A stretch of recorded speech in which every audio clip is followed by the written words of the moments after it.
اعوذ باللہ من الشیطان الرجیم بسم اللہ الرحمن الرحیم الصلاۃ والسلام علیکہ یا رسول اللہ وعلی آلہ وصحبہ یا حبیب اللہ الصلاۃ والسلام علیکہ یا رحمۃ للعالمین وعلی آلہ وصحبہ یا سیدی یا شفیع المذنبین۔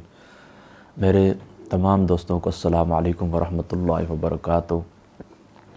آپ لوگوں کے علم کے اندر ہے کہ آج سے کچھ عرصہ قبل میں نے معاشرتی خرابی کی طرف نشاندہی کی تھی، جس کو الحمدللہ تعالیٰ کافی پسند کیا گیا۔ تو وہ ویڈیو آپ میرے علم کے اندر نہیں ہے کہ وہ کہاں ہیں، تو کچھ دوستوں نے اس کی دوبارہ فرمائش کی ہے، تو میں انہی الفاظ کو دوبارہ دہرا دیتا ہوں۔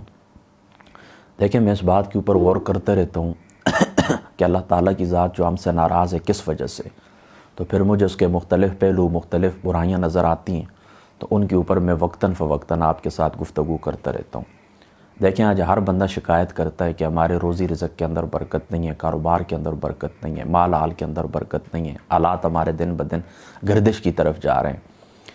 تو میں نے اس کے ایک پہلو کے اوپر غور کیا ہے، اور بھی بہت سی وجوہات ہیں، لیکن سب سے بڑی وجہ پتہ ہے کیا ہے؟ سب سے بڑی وجہ یہ ہے کہ دیکھیں، اس بات میں کوئی شک شبے کی گنجائش نہیں ہے کہ نبی کریم صلی اللہ تعالیٰ علیہ وآلہ وسلم آپ کا یہ فرمان عبرت نشان موجود ہے کہ آقا علیہ الصلوۃ والسلام نے فرمایا کہ یتقارب الزمان، جس وقت آخری زمانہ آئے گا تو زمانہ قریب قریب ہو جائے گا۔ جب زمانہ قریب ہوتا ہے تو پھر کیا ہوتا ہے؟ آقا علیہ الصلوۃ والسلام نے فرمایا کہ سال ہو جائیں گے مثل مہینوں کے، مہینے مثل ہفتوں کے، ہفتے مثل دن کے، اور دن مثل ایک ساتھ کے، اور ساتھ آگ کی ایک وہ جو چنگاری سی ہوتی ہے اس کی مثل ہو جائیں گے۔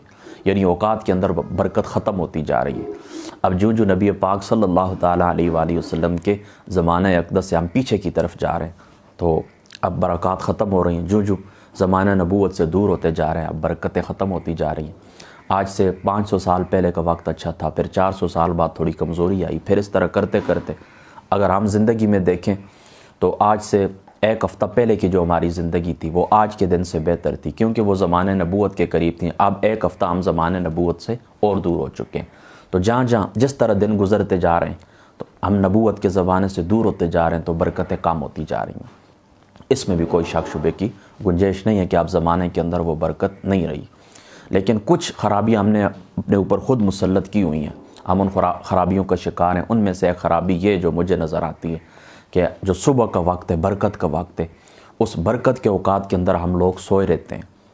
برکت کے اوقات کے اندر ہم لوگ سوئے رہتے ہیں۔ دیکھیں، نبی پاک صلی اللہ تعالیٰ علیہ وآلہ وسلم کی دعا ہے، یہ ابن ماجہ شریف کی روایت ہے کہ آقا علیہ الصلوۃ والسلام نے فرمایا، اے میرے اللہ، میری امت کے لیے صبح کے اوقات کے اندر برکت عطا فرما۔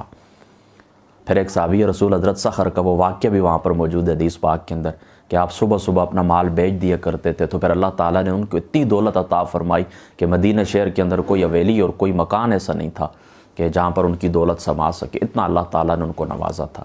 تو صبح کے اوقات کے اندر اللہ تعالیٰ نے برکت رکھی ہے، لہذا تاجر برادری کو چاہیے جو لوگ کاروبار کرتے ہیں کہ وہ صبح کے وقت جاگ جائیں، صبح کے وقت جاگ جائیں۔ تو صبح جاگنے کے بعد نماز ادا کرنے کے بعد آپ آ کر اپنے جو کاروبار کی جگہ ہے، جو آپ کی دکان ہے، صبح کی نماز کے بعد بازار کھلنے چاہیے۔ اب دیکھیں نا، پورا معاشرہ ہمارا پاکستان، جتنے بڑے شہر ہیں، آپ کراچی دیکھ لیں، اٹک شہر دیکھ لیں، باقی جہاں تک آپ چلے جائیں تو وہاں پر بازار 10 بجے 11 بجے کھلتے ہیں۔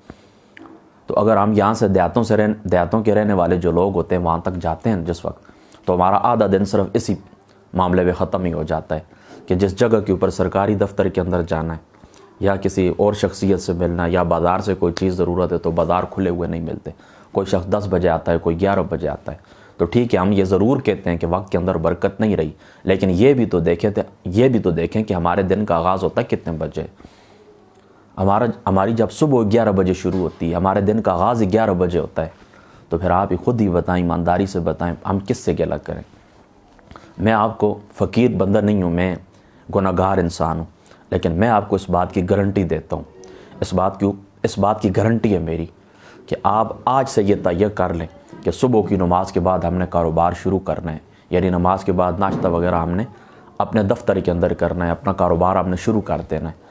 میں قسم اٹھا کر کہتا ہوں، گارنٹی دیتا ہوں اس بات کی کہ رات 10 بجے تک آپ اتنا رزق نہیں کما سکتے جتنا رزق اللہ تعالیٰ آپ کو دن 11 بجے تک عطا فرما دیں گے۔ زور کی نماز تک سارے معاملات وائنڈ اپ ہو جاتے ہیں، یعنی صبح کی نماز پڑھ کر آپ کاروبار شروع کریں تو ظہر کی نماز تک وہ سارے معاملات دن بھر کا روزی رزق اللہ تعالیٰ آپ کو عطا کر دیں گے. رات 11 بجے تک دکانیں کھلی رہیں، اس کی ضرورت ہی نہیں رہے گی. پھر مزے کی بات یہ، چلو کاروبار کو 2 منٹ کے لیے سائیڈ پہ کر دیں. پھر وہ لوگ کیا صبح کی نماز پڑھتے ہیں؟ ہرگز نہیں پڑھتے. جو لوگ سوئے رہتے ہیں، اس طرح تو نہیں ہوتا نا کہ صبح کی نماز پڑھ کے وہ پھر سو جاتے ہیں. صبح کی یہ بات ہے ہی نہیں، اٹھتے ہی نہیں ہیں. رات 2 بجے سوتے ہیں، 2 بجے سونے کے بعد کرتے کیا ہیں کہ صبح 11 بجے وہ جاگتے ہیں. تو مجھے بتائیں کہ وقت کے اندر کیا برکت رہے، کس طرح ہو سکتی ہے؟ یہ بات آپ سمجھ گئے. دوسری بات آپ یہ بھی یاد رکھیں کہ اس سے ایک یہ صبح سوئے رہنے کا ایک تو یہ نقصان ہے کہ روزی رزق کے اندر برکت باقی نہیں رہتی. دوسرا یہ نقصان بھی ہے کہ صبح کی نماز بھی چلی جاتی ہے. دیکھیں اس کے اوپر بھی فقہاء نے بحثیں کی ہیں کہ عشاء کی نماز کے بعد گفتگو کرنی چاہیے یا نہیں کرنی چاہیے. تو صرف اس بات کی فقہاء نے اجازت دی ہے کہ جو لوگ علمی مذاکرہ کرتے ہیں، گفتگو کرتے ہیں رات کو، تو وہ کرنا چاہیے. یعنی علم کی اگر بات ہو یا کوئی ضروری بات ہو تو کرنی چاہیے، ورنہ کیا کریں، عشاء کی نماز پڑھ کے سو جانا چاہیے. تو آپ صرف اس ایک خرابی کو دور کر لیں، ایک خرابی کو دور کر لیں، 70% معاشرے کے مسائل ہم سے دور ہو جائیں گے. اب ساری ذمہ داری ہم حکومت کے اوپر بھی نہیں ڈال سکتے کہ ساری ذمہ داری آپ حکومت کی ہے. جو خرابی ہو ہم حکومت کی طرف منسوب کر دیں. دیکھیں نا، کچھ ہمارے اپنی اندرونی خرابیاں ان کو ہمیں دور کرنا ہوگا. تو عشاء کی نماز پڑھ کے سو جائیں. بس میری آخری بات ہے، عشاء کی نماز پڑھ کے آپ لوگ سو جائیں. جب عشاء کی نماز پڑھ کے سو جائیں تو صبح کی اذان کے وقت آپ اٹھ جائیں، نماز ادا کریں. نماز ادا کرنے کے بعد جس مقام کے اوپر آپ کا روزگار ہے، جہاں پر جس مقام کے اوپر آپ نے جانا ہے، آپ شروع کر دیں. اللہ تعالیٰ آپ کو برکت عطا فرمائیں گے، چہرے کی نورانیت کے اندر اضافہ ہوگا. اور ایک بات اور بھی بتا دوں کہ آپ نے اس طرح کرنا ہے کہ باوضو رہیں. کاروبار والی جگہ پر اس طرح نہ بیٹھیں، باوضو بیٹھیں.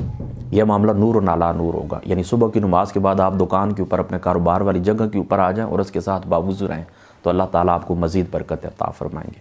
بس اس خرابی کو دور کرنے کی کوشش کریں. انشاءاللہ تعالیٰ اللہ تعالیٰ خیر و برکت نصیب فرمائیں گے. اللہ تعالیٰ عمل کی توفیق عطا فرمائے. السلام علیکم ورحمۃ اللہ وبرکاتہ.